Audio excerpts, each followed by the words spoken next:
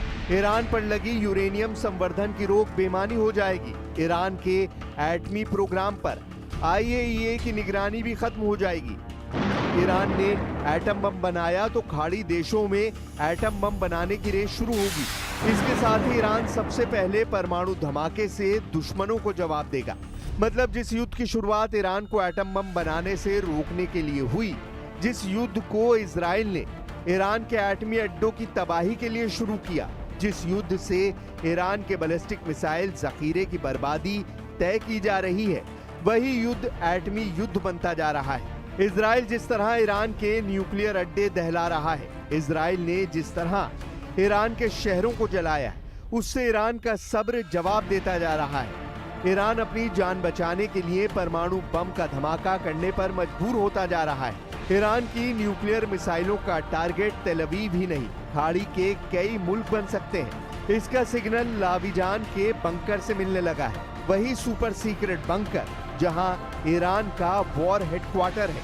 Israel के भीषण हमलों के बीच सुप्रीम लीडर अली खामनेई ने लाविजान बंकर को ठिकाना बना लिया है। लाविजान बंकर तेहरान में सुप्रीम लीडर के आधिकारिक आवास के करीब 16 किलोमीटर दूर है। इस बंकर की निगरानी ईरान की सेना करती है। यहाँ पर मिसाइल गिराना आसान नहीं है। लाविजान में ही ईरान के जमीनी सेना का मुख्यालय है और यहीं से पूरी जंग की मॉनिटरिंग की जा रही है। ग्लोबल सिक्योरिटी ऑर्गेनाइजेशन के मुताबिक लाविजान में ही मिसाइल प्रोडक्शन का सबसे बड़ा कारखाना है। लाविजान में ही ईरान की यूरेनियम साइट है जो अंडरग्राउंड बंकर में बनाई गई है। एजेंसी के मुताबिक इसे सबसे ज्यादा सुरक्षित यूरेनियम ठिकाना माना जाता है। अगर लाविजान में हमला होता है तो न्यूक्लियर रेडिएशन का खतरा बढ़ जाएगा। ईरान इजराइल टकराव एटमी घमासान न बने, इसकी कोशिशें शुरू हो गई हैं। महाशक्तियां इस युद्ध को रोकने का मिशन ऑन कर चुकी हैं। प्रेसिडेंट पुतिन और प्रेसिडेंट ट्रंप भी दोनों देशों से समझौते की अपील कर चुके हैं। उधर तुर्की जैसे कुछ देश युद्ध में भी खलीफागिरी करने से बाज नहीं आ रहे। अर्दोआन ने अब तक 6 से ज्यादा देशों से संपर्क साधा है। उन्होंने पुतिन से भी युद्ध में दखल देने की अपील की है, जबकि रूस पहले ही साफ कर चुका है कि वो युद्ध समझौता करवाने के लिए तैयार है। क्रेमलिन ने पुतिन के प्रयासों की जानकारी भी साझा की है। Президентом Путина в предыдущий разговор с президентом Трампом. В этом плане готовность и желание России остается. И при необходимости все это может быть не реализовано. इजराइल पर इंटरनेशनल प्रेशर बनाया जा रहा है। नेतन्याहू अच्छी तरह जानते हैं कि युद्ध को ज्यादा दिन खींचा नहीं जा सकता। इस बीच वो ईरान के ज्यादा से ज्यादा एटमी ठिकाने तबाह कर डालना चाहते हैं। इसमें भी इजराइल का सबसे बड़ा टारगेट ईरान का फोर्डो एटमी सेंटर है, जहां अब तक उसके किसी भी हमले का कोई असर नहीं पड़ा है। ईरान जानता है कि इजराइल फोर्डो को तबाह करने के लिए हर हद को पार कर सकता है, इसलिए उसने फोर्डो को एयर डिफेंस सिस्टम से घेर रखा है। ईरान के फोर्डो एटमी सेंटर के पीछे इजराइल क्यों पड़ा है, इसे भी अब समझिए।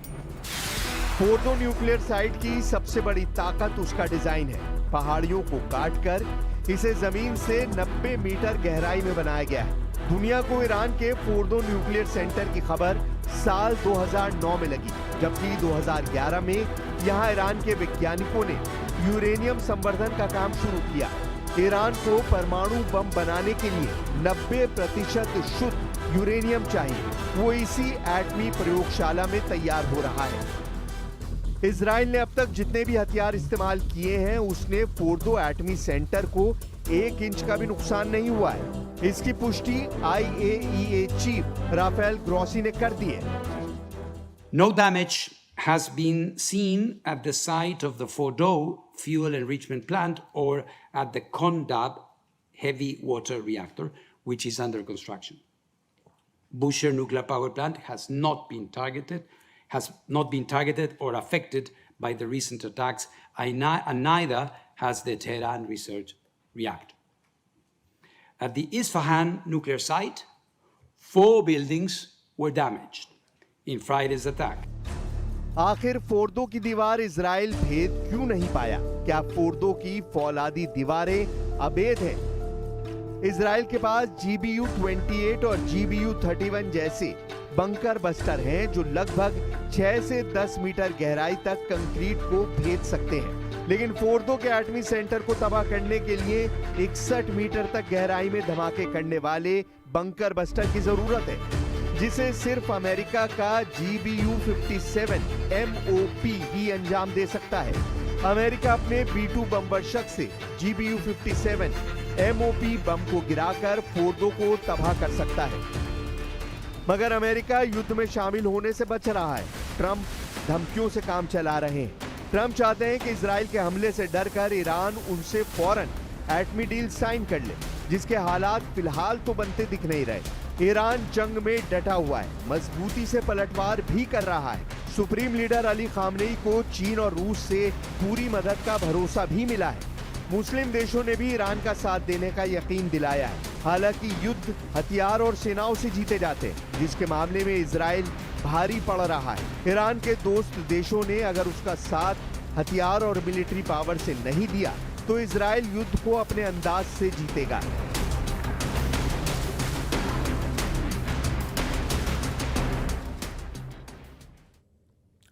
इजराइल लगातार ईरान पर हमले कर रहा है। हाइफा और तेल अवीव पर हमले के बाद नेतन्याहू आग बबूला है। वहीं ईरान के सर्वोच्च नेता अली खामनेई ने कहा है कि यह जंग इजराइल ने शुरू की है, लेकिन इसे खत्म ईरान करेगा। कुछ ही देर में इजराइल को फिर से टारगेट बनाने की तैयारी शुरू हो गई है।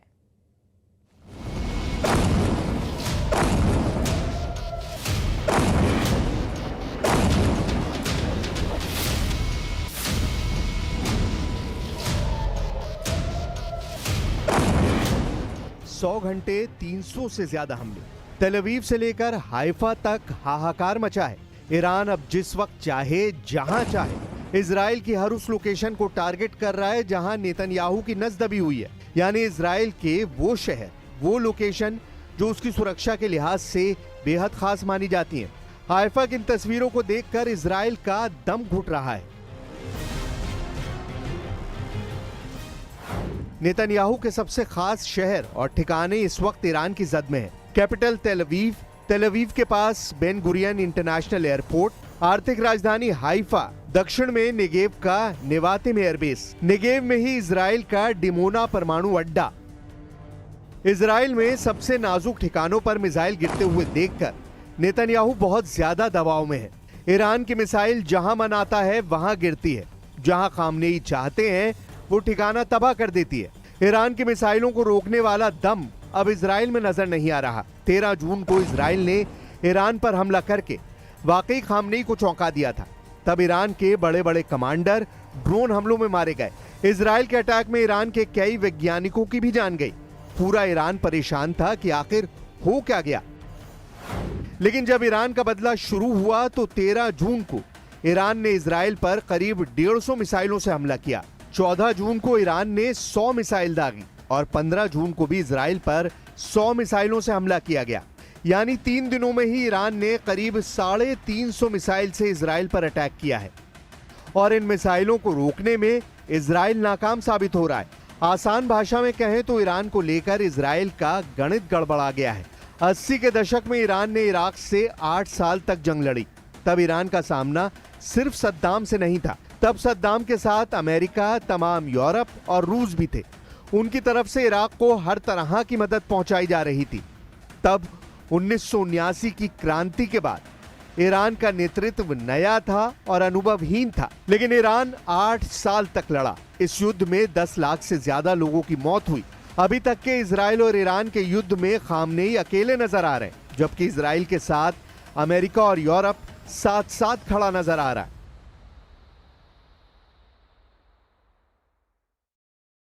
Well, I hope there's going to be a deal. I think it's time for a deal, and we'll see what happens. But sometimes they have to fight it out. But we're going to see what happens. I think there's a good chance there'll be a deal. Haifa, तेल अवीव और बाकी शहरों में शुरुआती दिनों के हमलों की तस्वीरें पूरी दुनिया तक पहुंच रही हैं। शुरुआत के 3-4 दिनों में ईरान ने इजराइल और उसके साथी देशों की गलतफहमी बहुत हद तक दूर कर दी है। ईरान की मिसाइल अब इजराइल को आंख झपकाने का मौका भी नहीं दे रही है। यही वजह है कि बड़ा सवाल ये भी है कि इजराइल का मिसाइल डिफेंस काम क्यों नहीं कर रहा। जिस इजराइल के पास दुनिया का सबसे बेहतरीन एयर और मिसाइल डिफेंस है, उसका स्ट्राइक रेट गाजा में हमास और हिजबुल्लाह के खिलाफ 90% था, लेकिन ईरान की मिसाइलों के खिलाफ उसका स्ट्राइक रेट 60% भी नहीं रह गया है। पश्चिमी मीडिया की रिपोर्ट्स बता रही हैं कि अब इजराइल ईरान की हर 10 में से सिर्फ 6 मिसाइल ही रोक पा रहा है, यानी 4 से 5 मिसाइल इजराइल पर कहर बनकर टूट रही है। हाइफा और तेल अवीव का हाल देखकर साफ लग रहा है कि इजराइल के पास ईरान के खिलाफ कोई कारगर उपाय नहीं बचा है, क्योंकि जब ईरान की मिसाइल लॉन्च होती है तो वो अपने तय वक्त तेल अवीव या फिर हाइफा में पहुंचकर हमला जरूर करती है। इनको शुरुआती स्टेज में ही अगर रोक दिया जाए तो ठीक, नहीं तो एक बार इजराइल के ऊपर पहुंचने के बाद मामला 50-50 रह जाता है। यही वजह है कि इजराइल में अमेरिका का third missile defence system fail हो गया। इजराइल का अपना एरो मिसाइल डिफेंस सिस्टम भी फेल हो गया। इजराइल का David sling air defence system भी नाकाम हो गया और इजराइल का मिस्टर भरोसेमंद आयरन डोम भी नाक रगड़ता हुआ नजर आया। It's a numbers game. It's how many ballistic missiles the Iranians have got versus how many interceptors the Israelis have got, and the Israelis can push those numbers in their favor by hitting the missile bases in Iran, hitting the launchers when they move out of the bases, etc., and trying to suppress the Iranian offensive capability in Iran, as well as intercept the missiles as they're approaching Israel. Iran के मिसाइलों की आग ने America को भी बेचैन कर दिया है। इसकी तपिश फ्रांस तक फैल रही है और पेरिस से तो ये भी मैसेज तेल अवीव पहुंचा है कि अगर जरूरत होगी तो फ्रांस इजराइल को बचाने भी आगे आएगा और ईरान पर भी हमले को वो तैयार है। वैसे अभी तेल अवीव और हाइफा से इजराइल को बड़े झटके वाली खबर है। हाइफा में ईरान की मिसाइलों ने इजराइल के मिसाइल कारखानों को टारगेट किया है। ये ऐसी फैक्ट्री है जहां Iron Dome, David sling, Spike missile, Trophy system, Popeye और पाइथन जैसी मिसाइल बनाई जाती हैं।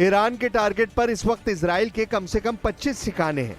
इनमें परमाणु अड्डे भी हैं, इनमें मिलिट्री बेस भी हैं और ऐसे टारगेट्स पर ईरान की मिसाइलों ने लगातार स्ट्राइक की है।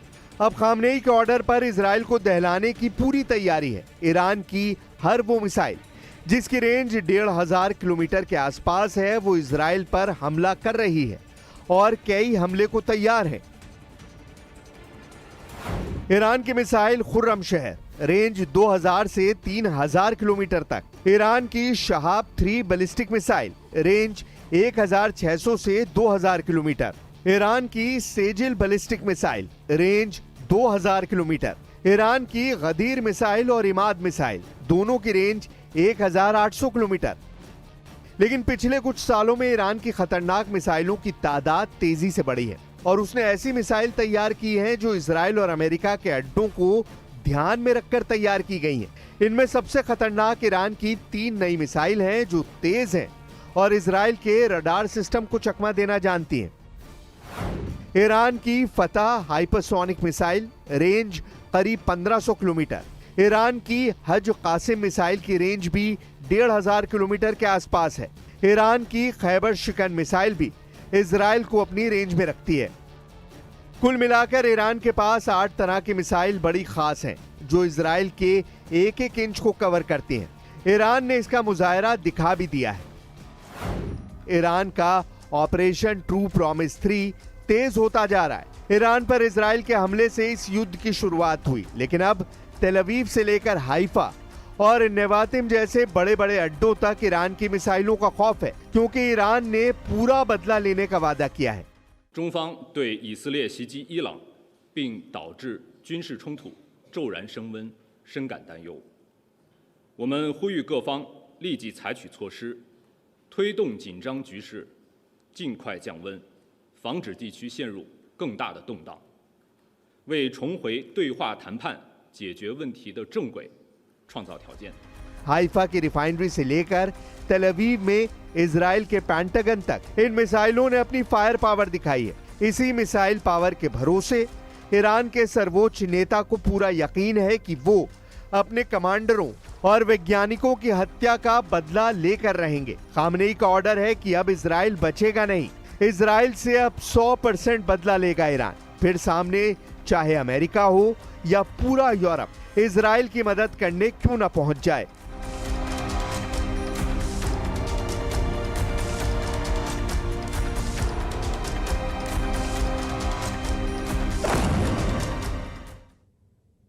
और फिलहाल स्पेशल रिपोर्ट में